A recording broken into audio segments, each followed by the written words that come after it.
DIY, welcome back! Another table skirting design idea!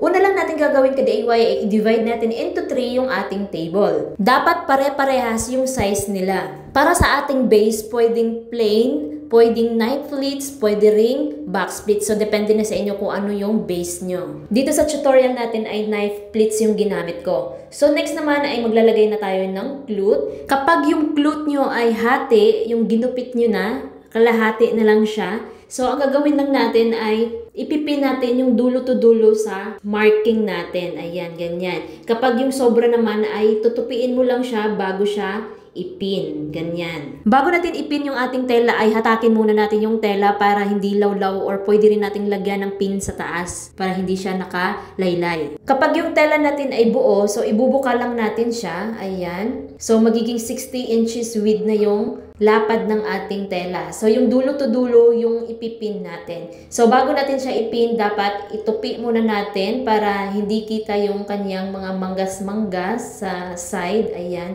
So, itatago natin yan siya. Ifo-fold lang natin ng konti. Ganyan. So, bago natin ipin doon sa marking natin. Ayan. Ganon din yung gagawin natin sa kabilang side. Ifo-fold lang din natin ng konti. Next natin gagawin ay gagawa tayo ng running knife pleats or pa zigzag-zigzag na pleats. So, tansyahin lang natin yung paggawa natin ng pleats.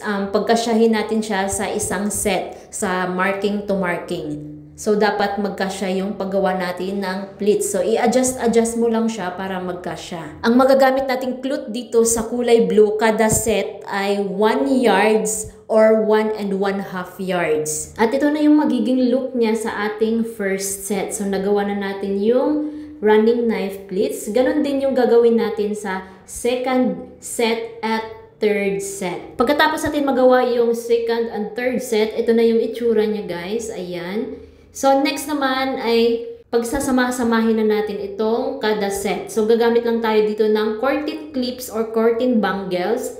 Ayan, pagsamahin lang natin kada set, then ilagay natin yung curtain clips. Pagkatapos, kapag sobra yung clute nyo, itago nyo lang sa ilalim, then ibuka natin yung sa baba para maganda tignan. Ganon din yung gagawin natin sa second set and third set. At ito na yung magiging look niya. Ayan. Napakaganda at eleganting tingnan. So, plain lang siya. Pwede mo rin siyang dagdagan pa ng mga artificial leaves and flowers sa taas kung gusto nyo. Ito yung sample natin kapag lagyan natin siya ng artificial leaves and flowers sa taas. Pwede kang gumamit ng dry foam. Pwede rin noodle foam. Ayan. So, ito na yung final look niya na mayroong leaves and flowers. So, mas lalo siyang gumanda kapag meron siyang dagdag decoration sa taas. Simpleng-simple lang at napakadaling gawin. Perfect sa kahit anong okasyon. Palitan mo lang yung color combination kung ano yung motif ng inyong okasyon. Don't forget to subscribe para lagi kang updated sa mga bago nating i-upload. Thank you for watching!